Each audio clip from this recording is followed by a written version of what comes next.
Greetings, and thank you all for joining us on the last evening of our event. On behalf of the National Sorority of Phi Delta Kappa Incorporated Eastern Region Literacy Committee, our National President, Dr. Etta F. Carter, and Eastern Region Director, Dr. Patsy O'Neill Squire, we would like to welcome you to our first annual Father's Day event entitled Dad Lights the Way with reading for NSPDK. And now we will have our guest reader for the evening, Mr. Donnell Potts. Mr. Donnell Potts is the husband of Jocelyn Potts, Alpha Mu Chapter, Annapolis, Maryland. That would be me. Tonight he will be reading Charles Drew, author Stephen Afanasky, publisher Macmillan McGraw-Hill. He will also be reading Crown, an Ode to the Fresh Cut, author Derek Barnes, illustrator Gordon C. Jones, publisher Bolden Books, and imprint of Agate Publishing. We'd like to thank Macmillan McGraw-Hill for allowing us to read Charles Drew this evening. We'd also like to thank Bolden Books for allowing us to read Crown, an Ode to the Fresh Cut. How you doing? Hey, Dad. I'm going to read you a biography about Charles Drew. The author is Stephen Afanasky. All right. Hey. Do you know a lot about Charles Drew? No? All right, well, let's learn a little bit, okay? The scene is an Army hospital during World War II. A wounded soldier has lost a lot of blood. The doctor says that the soldier must have a blood transfusion if he is to survive. The nurse brings in a pint of blood plasma. The bag is hung above the soldier's bed. A needle attached to a tube enters the man's arm. Have you ever had a needle attached to you? Yes. Inside your arm? Yeah, right here. Did it hurt? Yes.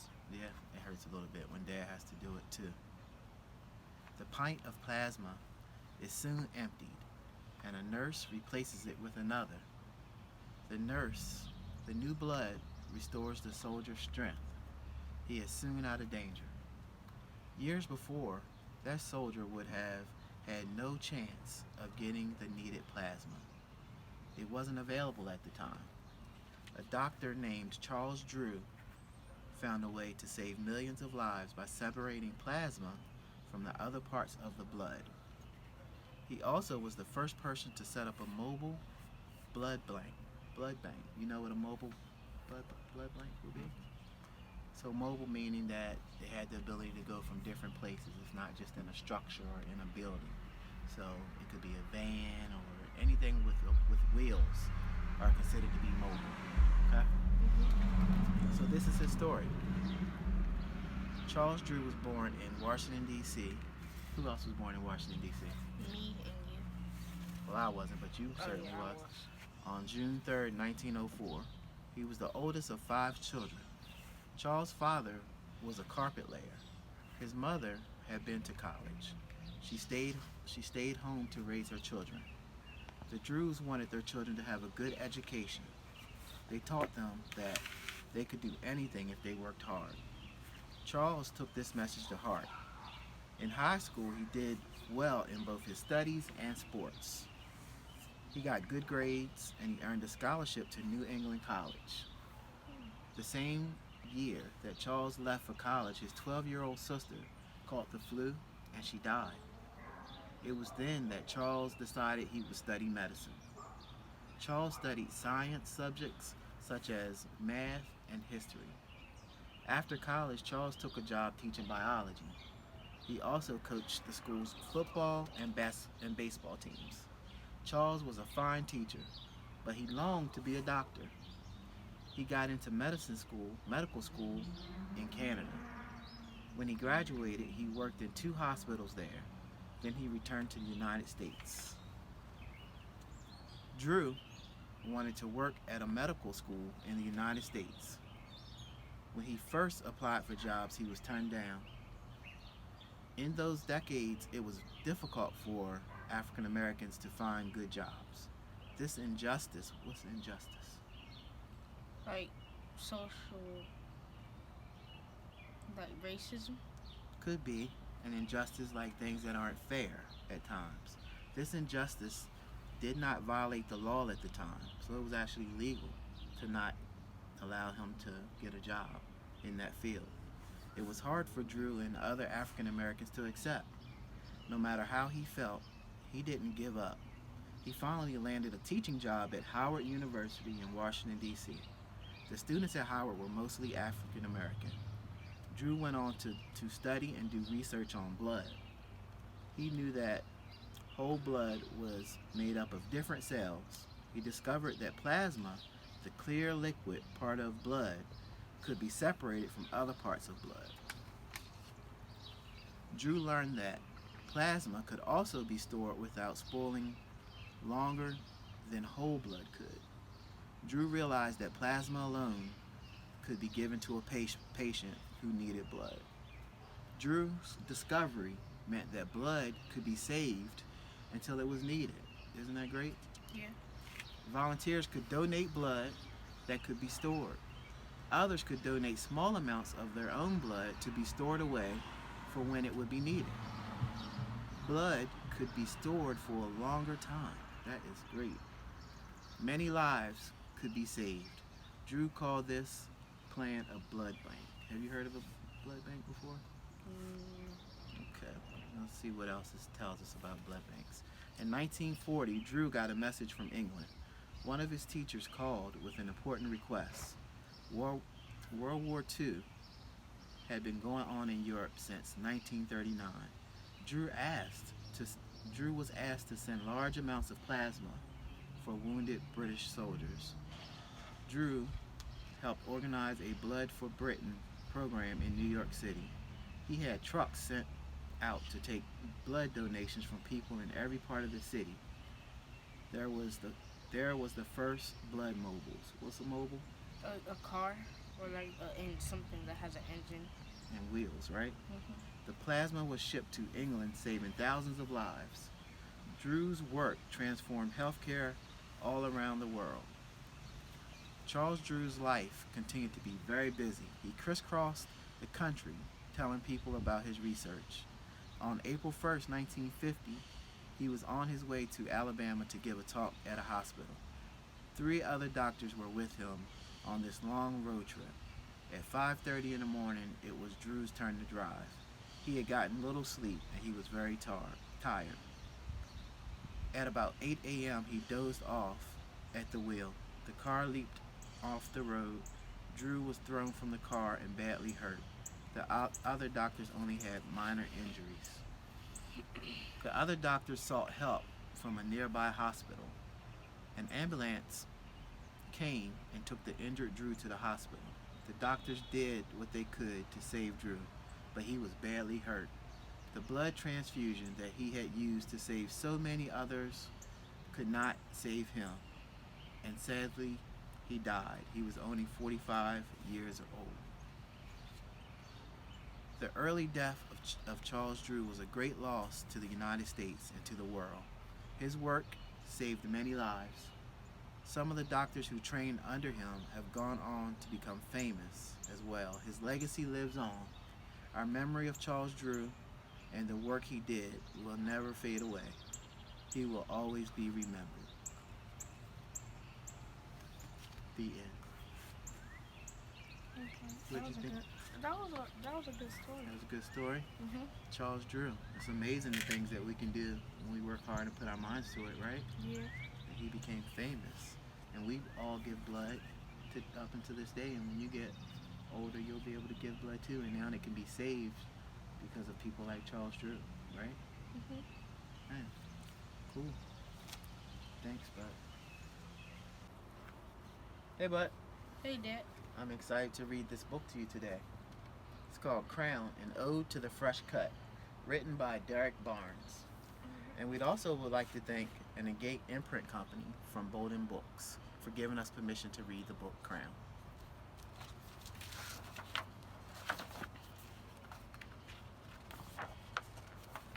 When it's your turn, in the chair you stand at attention and forget about who you were when you walked through the door.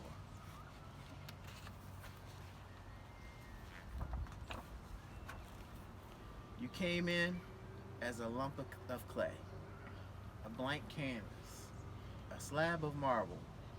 But when my man is done with you, they'll want to post you up in a museum. That's my word. See, he's about to get in the chair and get his little cape on. And he came in as what did they say, as a lump of clay.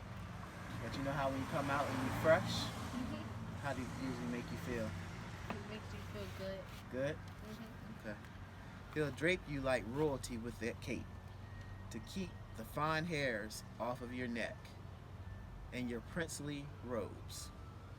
It's amazing what a tight fade, high, low, bald, does for your confidence.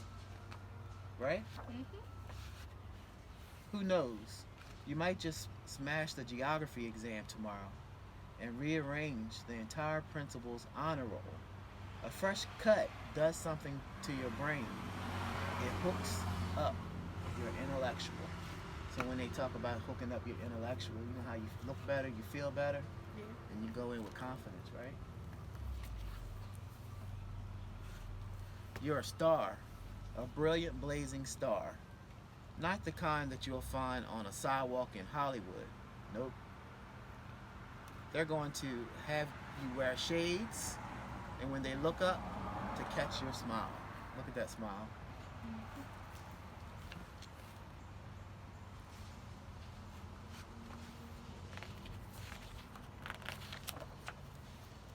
He'll lean you back in the chair. How does he lean you back in the chair usually? Like he does like this pump thing that's on the bottom that makes you go up and stuff. And then they lean you back and dab that cool shaving cream on your forehead. And then craft a flawless line with that razor. Slow, steady, but surgical. It frames your swagger. How's your swag look after you get a haircut? I look fresh. I'm like, Just gotta brush your shoulders off. yep. The cute girl in class across the way won't be able to keep her pretty eyes off of you. Her friends will giggle and whisper, "Girl, he's so fine." Yeah, that's what they'll say. Woo-wee.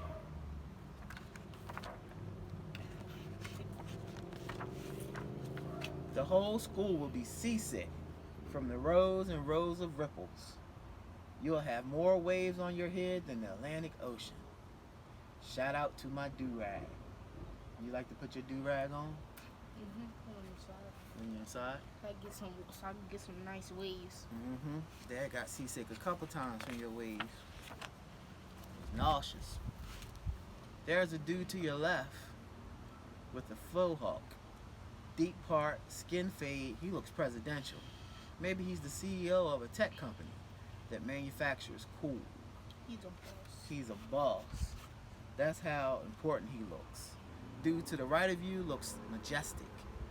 There are thousands of angels waiting to guide and protect him as soon as he steps foot out that door. That's how important he looks. There's a dude standing in the mirror that can't get over the masterful designs crafted on the side of his dome. Everywhere he goes, people will ask for his autograph. He looks that fresh. He looks like he owns a few acres of land on Saturn. Maybe there's a river named after him on Mars. He looks that important. Hey, Mr. Johnson.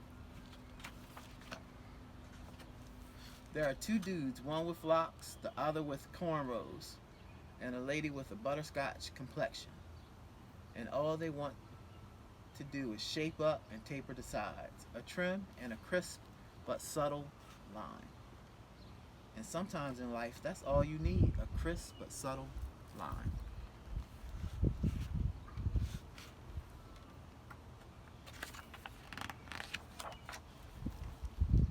When the barber is done, you feel like $1 million and some change. When the fingertips hit you with that apple green alcohol or that witch hazel, it stings a little bit, but not like a scorpion or a hornet, more like an electric stamp of approval. You like when they put that alcohol on? Nope, but I have to do it though. And when you see the cut yourself in the mirror, you'll smile a really big smile. That's the you that you love the most. That's the you that wins everything. That's the gold medal you. Every person in the shop will rise to their feet and give you a big round of applause for being so fly. You want to take a bow? Not really, but they will look like they want to. You'll see it in their eyes. That boy is fresh.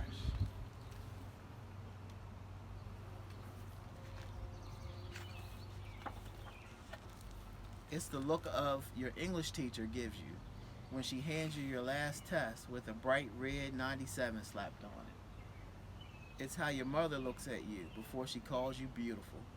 Flowers are beautiful. Sunrises are beautiful. Being viewed in your mother's eyes as someone that matters, now that's beautiful. And you'll take it and you don't mind at all.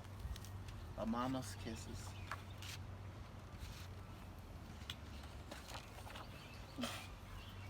Finally, he removes the cake, then swipe you down with a brush made from golden horsetail. Did you know that was horsetail? I did now. Oh, that's great. It feels good when they brush that hair off of you, right? Yeah. It's such a relief.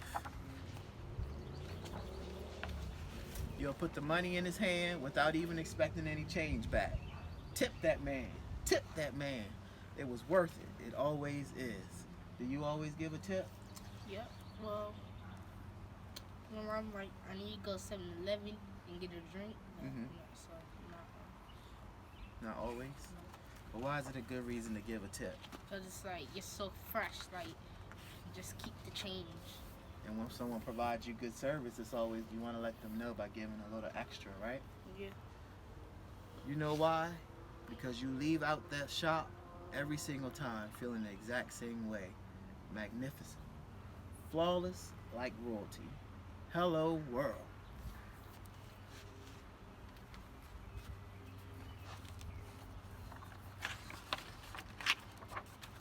The end. What did you think about that book? I liked it. I liked it. Does it represent how you feel when you leave the barbershop? Yes. It does? Yes. How do you feel when you leave the barbershop? I feel like people are just gonna be taking pictures. I'm walking down a red carpet, be like, y'all see me? I know. Y'all see me? That's great, though. For that pretty girl across the classroom? Is that right? The end. Thank you, Mr. Potts, for sharing those wonderful books with us. The book Charles Drew is a nonfiction text that taught us about the achievements of Dr. Drew. We learned that despite his many obstacles and challenges in life, he was resilient and he was determined to accomplish his goals. We also learned of the incredible legacy that was left behind because of Dr. Drew. Parents, I encourage you to continue to read nonfiction texts to your children. This will assist them in learning about important historical figures as well as the world around them. The book Crown, an Ode to the Fresh Cut, is one of my favorite books. Through this fiction text, we learn how important self-image is. Many of us can relate to the barbershop or beauty shop experience that unites our communities and functions as an unofficial learning experience for us. Through this story, we are reminded that when you look good, you feel good. Having self-confidence is an important part of accomplishing your goals. And now we will have a special Father's Day message from Mr. Charles Watts, the Anthropos President of the Eastern Region. Thank you, Mr. Watts, for sharing with us this evening. My name is Charles Watts, and I'm the Anthropos Eastern Regional President, an affiliate of the National Sorority of Phi Delta Kappa Incorporated, Eastern Region. And I greet you. I come to wish all the men a tribute to them for a happy, happy Father's Day. Dads light the way for reading for National Sorority of Phi Delta Kappa. It is so great when men read to boys and girls every day. You can travel all over the world by reading. Reading books will help take you everywhere. You can find out about our ancestry. You can find a whole lot of information when you read. So continue to read. Men, it is important that you read to them what a difference it makes. This is a tribute to fathers, grandfathers, dads, uncles, all men who make a difference in the life of our children. It is important to read. Have a good On behalf of the National Sorority of Phi Delta Kappa Incorporated Eastern Region Literacy Committee, we would like to thank you for joining us this week during our special program entitled Dad Lights the Way with Reading for NSPDK. We truly hope that you and your children have enjoyed this program. The National Sorority of Phi Delta Kappa Eastern Region Literacy Committee looks forward to bringing you more literacy-focused programs. Please stay tuned. From all of us here at the National Sorority of Phi Delta Kappa Incorporated Eastern Region, be blessed, be well, and happy reading. And happy Father's Day to all of the dads. And thank you for your support of this program. God bless you.